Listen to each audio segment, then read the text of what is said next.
Hi hello everyone, good evening, welcome to my new vlog. ಮನೇಲಿ ಇದ್ದಿದ್ದು ಬೇಜಾರಾಯಿತು ಅಂತ ಹೇಳಿ ನಾವು ಅಜ್ಜಿ ಮನೆ ಹತ್ರ ಹೋಗ್ತಾ ಇದ್ದೀವಿ.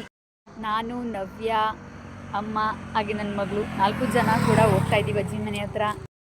ಅಜ್ಜಿ ಮನೆ ಇಲ್ಲೇ ಹತ್ರ ಇರೋದ್ರಿಂದ ನಾವು ನಡ್ಕೊಂಡೇ ಹೋಗ್ತಾ ಇದ್ವಿ. ಹಾಗೆ ಖುಷಿ ಅವ್ರ ಜೊತೆ ಆಟ ಆಡ್ತಾ ಇದ್ಲು.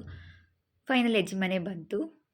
ಈ ಊರಲ್ಲಿ ಯಾವುದೂ ಮನೆಗಳಿರಲಿಲ್ಲ. ಫಸ್ಟ್ ನಮ್ಮ ಅಜ್ಜಿ ಮನೆಯೇ ಆಗಿದ್ದು. ತುಂಬ ಹಳೆ ಕಾಲದ ಮನೆ. ಬನ್ನಿ ಒಳಗೆ ಹೋಗೋಣ. ಹೊರಗಡೆ ಯಾರೂ ಇಲ್ಲ, ಒಳಗಡೆ ಹೋಗಿ ನೋಡೋಣ ಯಾರ್ಯಾರಿದ್ದಾರೆ ಅಂತ. ಅಜ್ಜಿ ಟಿ ವಿ ನೋಡ್ತಾ ಇದ್ದಾರೆ. ಹಾಗೆ ನಾವು ಬಂದ ತಕ್ಷಣ ಫಸ್ಟ್ ಹೋಗಿ ನಮ್ಮ ಮಕ್ಕಳನ್ನ ಮಾತಾಡಿಸ್ತೀವಿ, ಜೇನು ಅಂತ. ಹಾಯ್ ಕೂಡ ಮಾಡಿದ್ರು. ಎಲ್ಲ ಹಾಗೆ ಬಂದು ಎಲ್ಲ ಒಟ್ಟಿಗೆ ಕುತ್ಕೊಂಡು ಮಾತುಕತೆ ಹಾಗೆ ಸುಮ್ಮನೆ ಎಲ್ಲ ಮಾತಾಡ್ತಾ ಇದ್ವಿ. ಮತ್ತೆ ಎಲ್ಲಿ ಮಿಸ್ ಆಗಿದ್ದಾರಲ್ಲ ಅಂತ ನೋಡ್ತಿದ್ವಿ. ಹಾಗೆ ಅವರು ಬಂದೇ ಬಿಟ್ಟರು.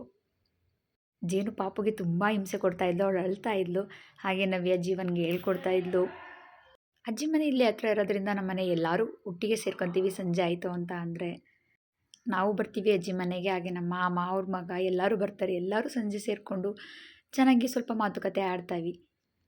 ಹಾಗೆ ನನ್ನ ಮಗಳು ಏನು ಮಾಡ್ತಾಳೆ ಅಂದರೆ, ನಮ್ಮ ಜೇನುಗೆ ಜೀವಿಗೆ ಓದ್ಕೊಳ್ಳೋದಕ್ಕೆ ಬಿಡಲ್ಲ. ಹೋಗಿ ಡಿಸ್ಟರ್ಬ್ ಮಾಡ್ತಾ ಇರ್ತಾಳೆ. ಅವ್ಳಿಗೆ ಅವ್ರ ಜೊತೆ ಆಟ ಆಡೋದು ಅಂದರೆ ತುಂಬ ಖುಷಿ. ಅವರಲ್ಲಿ ಒಳಗೆ ಹೋಗಿರೋದ್ರಿಂದ ಅವಳು ಅಲ್ಲೇ ಇರ್ತಾಳೆ ಯಾವಾಗ್ಲೂ. ಅಜ್ಜಿ ನಾವು ಬರೋದನ್ನೇ ಕಾಯ್ತಾ ಇರ್ತಾರೆ. ಏಕೆಂದರೆ ಚೌಕಾಬಾರ ಆಡೋದಕ್ಕೆ ಬೆಳಗ್ಗೆಯಿಂದ ಸಂಜೆವರೆಗೂ ಅವ್ರಿಗೂ ತುಂಬ ಬೇಜಾರಾಗಿರುತ್ತಲ್ವ. ಹಾಗಾಗಿ ನಾವು ಕೂಡ ಅಜ್ಜಿ ಜೊತೆ ಬಂದು ಚೌಕಾಬಾರ ಎಲ್ಲ ಆಡ್ತೀವಿ.